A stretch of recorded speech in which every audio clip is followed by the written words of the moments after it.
Hello and welcome. This video will be a highly theoretical presentation of spiritual knowledge as explored through my own studies in corroboration with integral theory and sacred scriptures like Bhagavad Gita and the writings of Emanuel Swedenborg. I have been studying spiritual science and engaging in practical yoga and meditation techniques for transforming consciousness over the past 7 years, with many positive results including revelatory insights or meditations which I am hoping to share with you today. Although the content is theoretical in nature, if understood and applied, it is entirely practical and can result in positive changes in your life and a more thorough understanding of spiritual science, the nature of reality and God.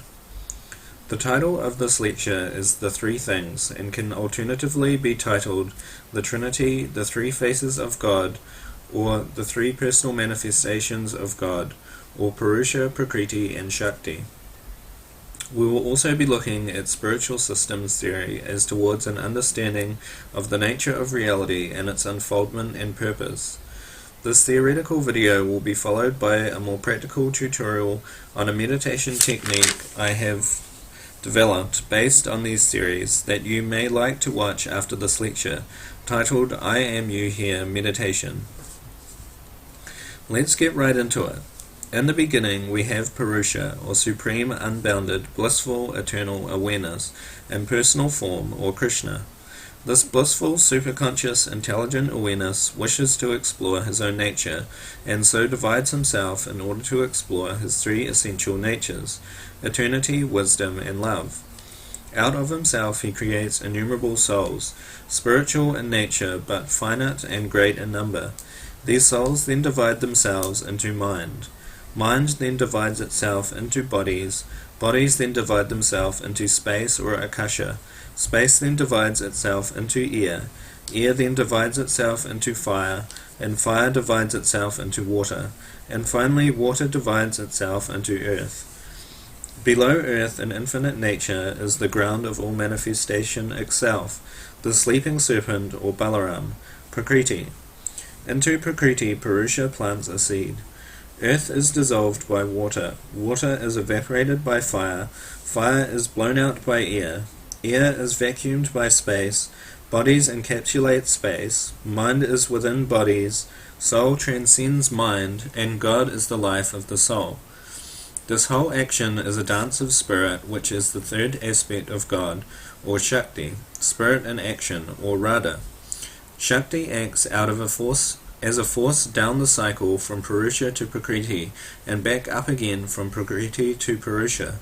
So these are the three things: Purusha, Prakriti, and Shakti, Krishna, Balaram, and Radha, or I, we, and it.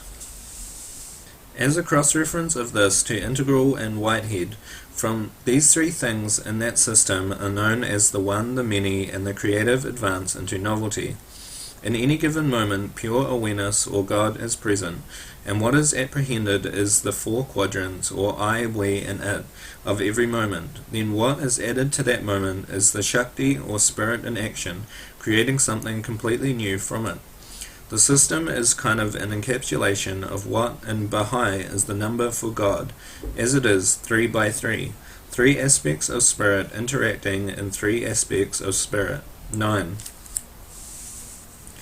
Each aspect of this unfoldment represents a different kingdom of existence, with the mineral kingdom relating to earth and water, below this being subatomic realities. Fire and air relating to the plant kingdom, space and bodies relating to the animal kingdom, bodies relating to the natural kingdom, minds relating to the spiritual kingdom, spiritual natural kingdom, souls relating to the spiritual kingdom, and souls and God relating to the celestial kingdom. These kingdoms all represent different worlds that exist with beings in them, going right up through heaven to the Supreme Being himself, who exists as a person and a spiritual sun that emanates love as heat, wisdom as light, and exists in eternity. These three things are represented within your own self as the sleeping serpent at the base of the spine, the Shakti or energy that raises up through the chakras or stages of development, and God in the crown chakra, which is the force of enlightenment in an individual. The sleeping serpent represents a state of unconsciousness and is represented in a state movement. States being feminine where stages are masculine, and waking up into full consciousness, represent respectively waking, dreaming, and deep sleep, witnessing, and superconsciousness. The amazing thing about this information is that it applies to you directly. One can actually contact Shakti energy and experience it in one's own body through things like Shakti dancing. Kundalini energy can be awakened and worked with through Kundalini yoga, and stages represent the way that you can interpret reality now, and states can be realized in an experiential way through meditation and various other yogic methods of waking up. Thank you for listening. I hope you have found this insightful. For more, please look at the meditation video, I Am You Here, based on this information, and experience the truth of it for yourself. Namaste, love, light, and blessings.